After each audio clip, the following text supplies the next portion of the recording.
It's small, hidden, and unfamiliar to many students. Good Day DePaul's Winnie Dortz reports on the workout room on DePaul's Loop campus, a facility very different from the Ray in Lincoln Park. For genderqueer students, even going to the bathroom can be uncomfortable if they don't fit the appearance of male or female.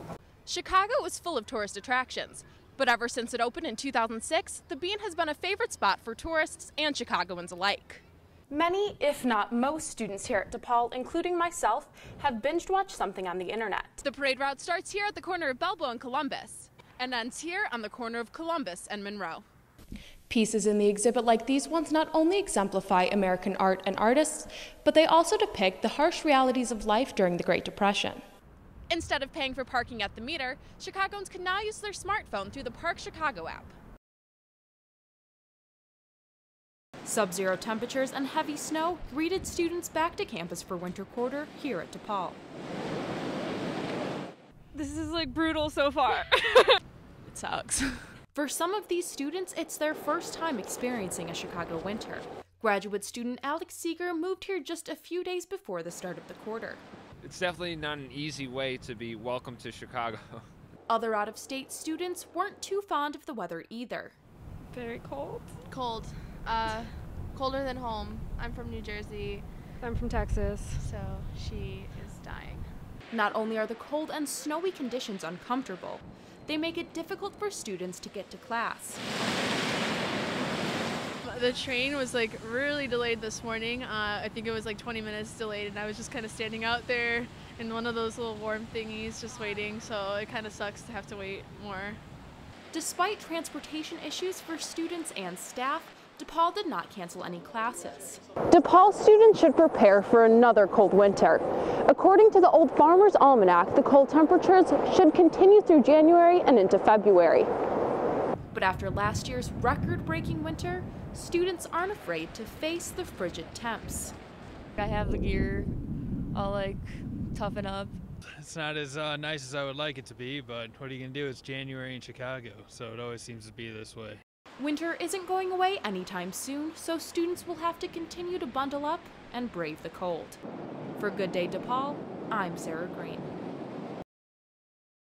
On September 18th, history was made in Scotland, and it was all based on a yes or no question. The question was, should Scotland be an independent country? Meaning, should it break away from the United Kingdom? In a close 55 to 45 vote, the residents there voted no to independence and decided to stay united with the UK.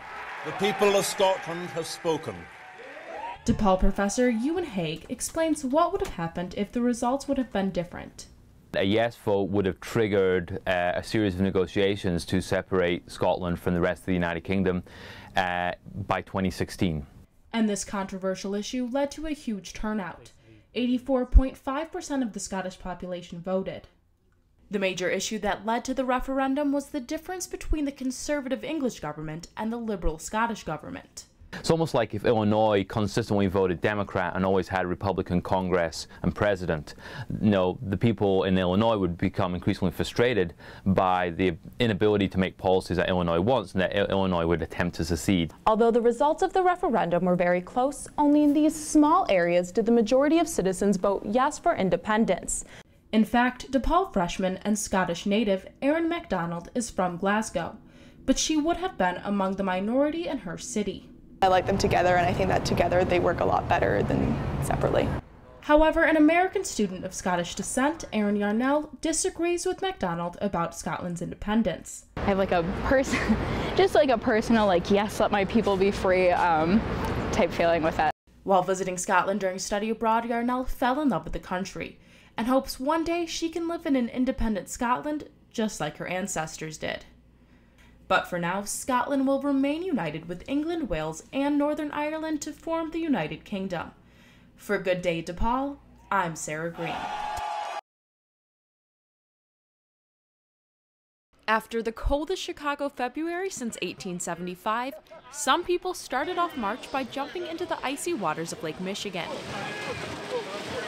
The 15th annual Polar Plunge on North Avenue Beach drew a record-breaking 4,500 people, all taking part in the plunge. Included were celebrities like Vince Vaughn, cast members from Chicago Fire and Chicago PD, and even a surprise guest, Lady Gaga. Vaughn, the guest of honor and Illinois native, had this to say right before going into the water. It's too late to turn back now. Let's just get out there and have some fun. After Vaughn kicked off the event, the next 2 hours were filled with people jumping into the lake as a fundraiser for Special Olympics Chicago. One of the many groups participating was DePaul sorority Alpha Sigma Alpha. Special Olympics is the sorority's main philanthropy, and they raised over $8,600 this year. A few members even braved the icy water. It wasn't as bad as I thought it was going to be. As you can tell, despite the freezing cold temperatures and snow, it didn't discourage the jumpers from taking the polar plunge. Spirits were high all day, and many were excited before and after going into the water. Some even showed their enthusiasm by dressing in costumes. It's such a community and everyone's so excited, and then watching people plunge or actually plunging, it's just the whole experience is amazing. This year, the polar plunge raised over $1 million for Special Olympics. Reporting for Good Day DePaul, I'm Sarah Greene. Veterans Day, a holiday all about honoring the men and women who've served our country in the military. Here at DePaul, the Office of Veteran Affairs had a very special way of honoring student veterans. For the second year in a row, they hosted the Hug a Veteran Day event. Free hugs for Veterans Day?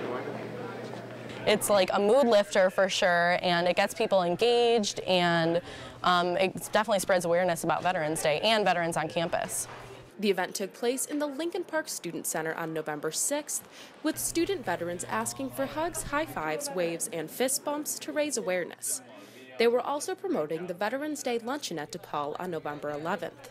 Students and faculty alike took part in hugging the vets. I always love a good hug, and anytime you can raise awareness about Veterans Day, that's a great idea. The 11th is such an important day. This population adds so much to our DePaul community, to our country. Any way that we can thank them and honor them, I think, is just really special. So I'm proud to be a part of it. The event was a way to challenge stereotypes about veterans and to show students that vets are often just like them. Oh, bring it in. There you go. I know when I first thought of veteran, I thought of this, 80-year-old guy decorating with a hat. But no, we've been in wars for greater than a decade, and now those of us that have survived, we're moving on and going to college or whatever. And it's kind of nice for people to be able to see the diversity of DePaul, also see them. Veterans are right there with them. People have way different experiences than they did. Whether it's a hug, a high five, a fist bump, or a simple thank you, Veterans Day is all about showing your appreciation for our country's veterans. For Good Day DePaul, I'm Sarah Greene.